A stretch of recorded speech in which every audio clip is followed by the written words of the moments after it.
Un Ciencia Podcast.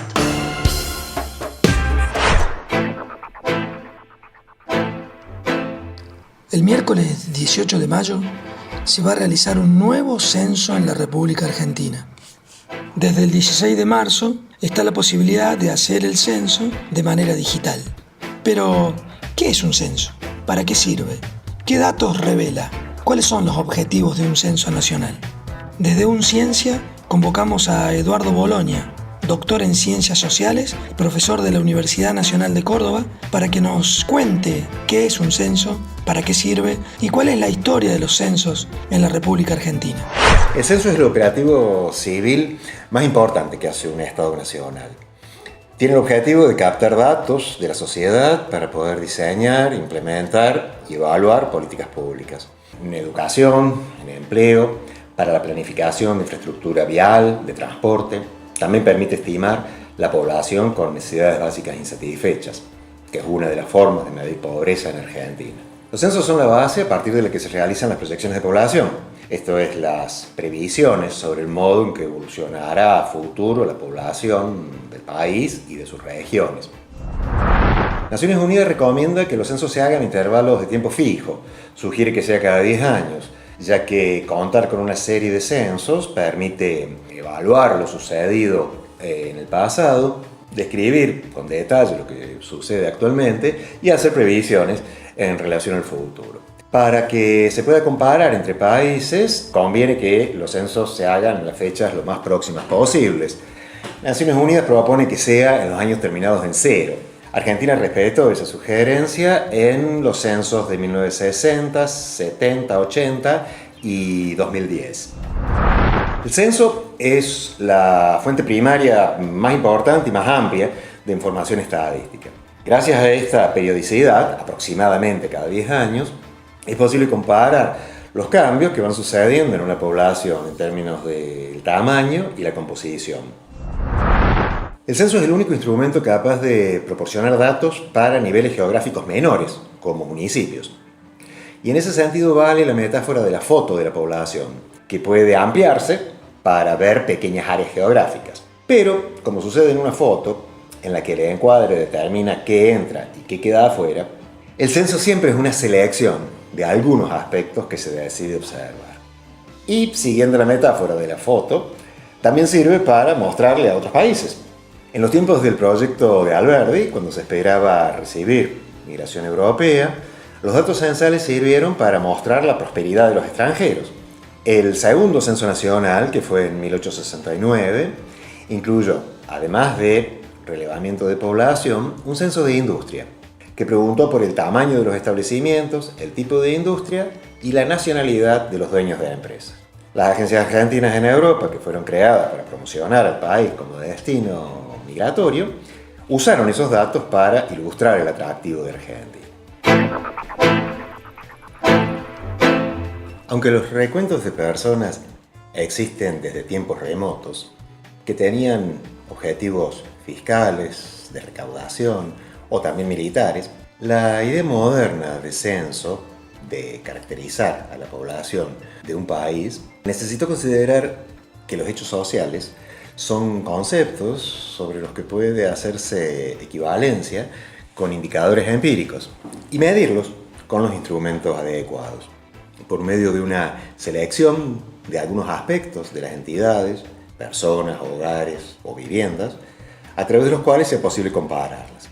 La práctica de censar a las poblaciones se difundió a partir del siglo XVIII por la importancia dada a las cifras en esta especie de autoconocimiento de la sociedad, al ver a las estadísticas como un medio para enfrentar problemas sociales.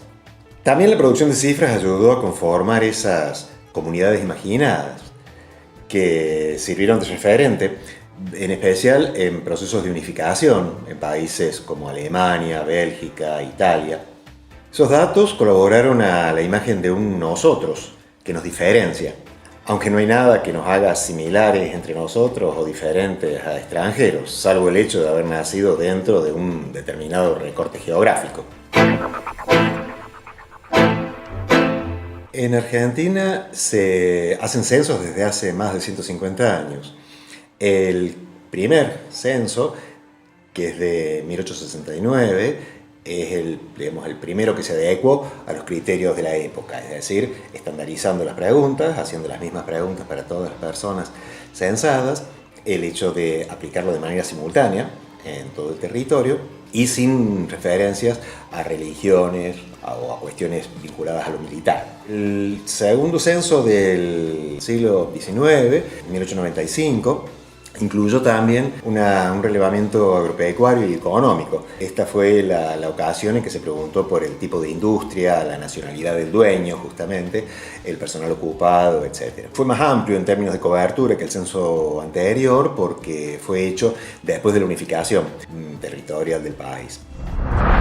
Ya en el siglo XX, el censo de 1914 es importante o llamativo porque fue el momento en el que se observó con claridad el impacto de los grandes flujos migratorios que venían de Europa. En ocasión de ese censo, un tercio de la población había nacido en el exterior, principalmente en Europa. Otra de las cosas que se descubrió interesante en ese censo, que incluyó industria, fue que en el periodo que había pasado del censo anterior, los 20 años que habían pasado, se habían desarrollado marcadamente la industria extractiva y manufacturera, pero además esas industrias se habían desconcentrado, habían empezado a expandirse hacia otras regiones del país. El censo siguiente se hace en 1947, tiene la particularidad de incluir ya no al individuo, digamos, además del individuo, incluir a la familia como unidad de observación. Y por primera vez se utiliza la computadora para el procesamiento de los datos. Se utilizaron máquinas perforadoras verificadoras y clasificadoras de las tarjetas. El censo de 1960 incorporó las uniones de hecho, entre las categorías de la situación conyugal, y reemplazó la unidad de análisis de la familia que había sido incorporada en el censo anterior por la de hogar. El censo del 70 fue un tanto accidentado y se intentó que la información se cargara con unas lectoras de caracteres manuscritos, pero hubo inconvenientes en esa carga y no se pudo procesar completo. Finalmente se trabajó de manera muestral y se hizo una estimación del volumen total de la población.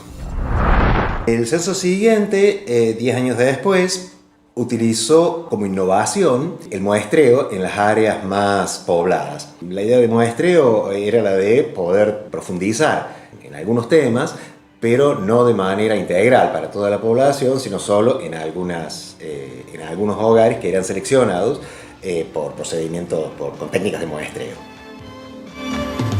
Censo 91.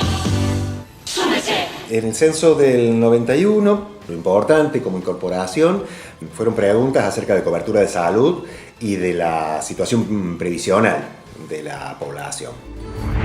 Censo 2001.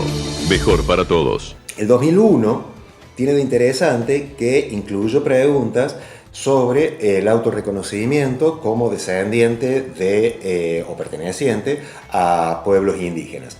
Fue útil esa información porque una vez identificados hogares en los que hubiese personas que se reconocieran como descendientes de pueblos originarios, se realizó una encuesta complementaria, se hizo unos años después del censo y permitió profundizar en varios aspectos de los hogares en los cuales hay personas descendientes de pueblos originarios. Censo Nacional 2010 de Población, Hogares y Viviendas.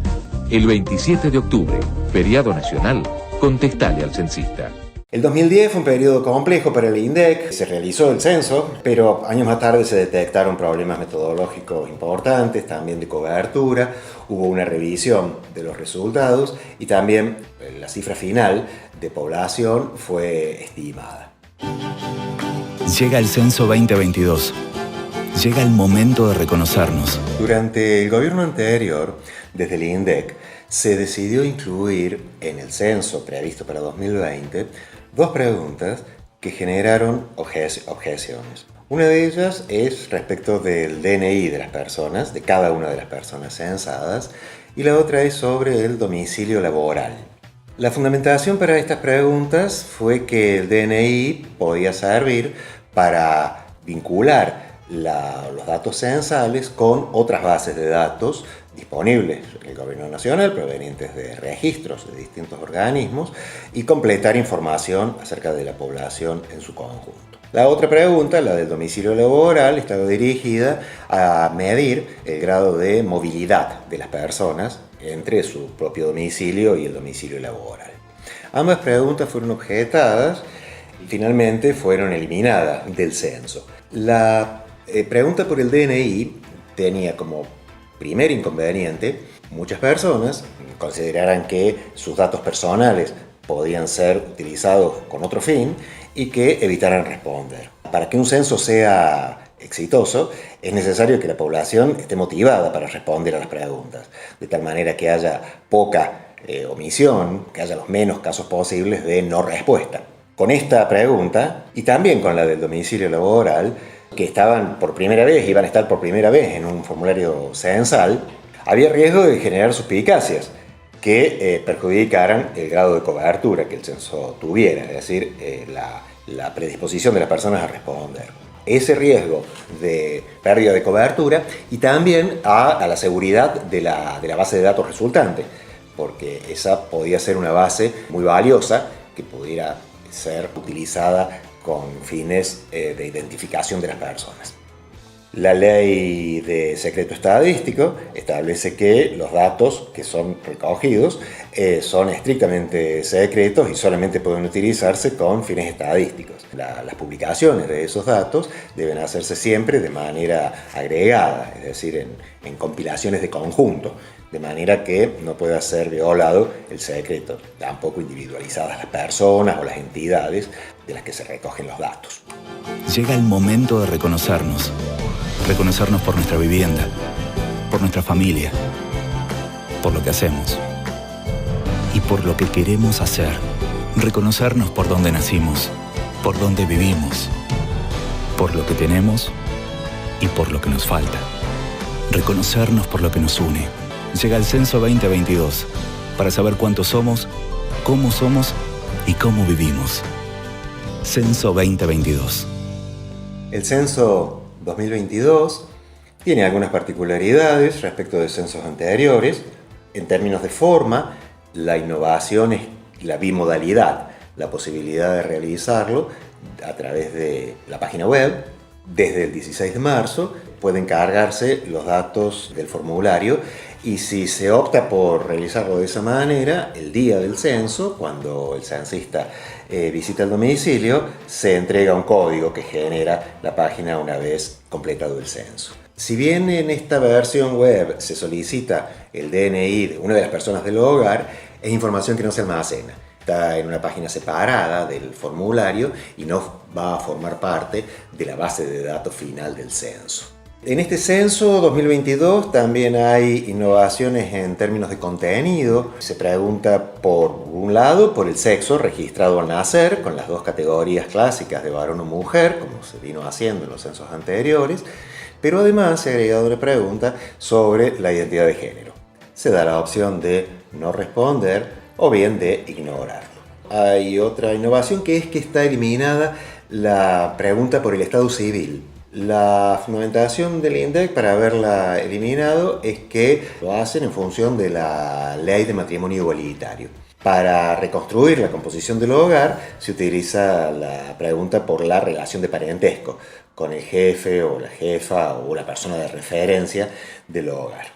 Además de estas preguntas aparecen las que estaban en los últimos 3 censos, la de reconocimiento de pueblos originarios, las de discapacidad y la de migración, que ofrece como categorías de respuesta el conjunto de países limítrofes a los que agrega Colombia, Venezuela y Perú. Un Ciencia Podcast suma las voces de los científicos e investigadores de la Universidad Nacional de Córdoba al debate público de los temas que atraviesan nuestra vida. Un Ciencia Podcast. Universidad Pública, conocimiento público.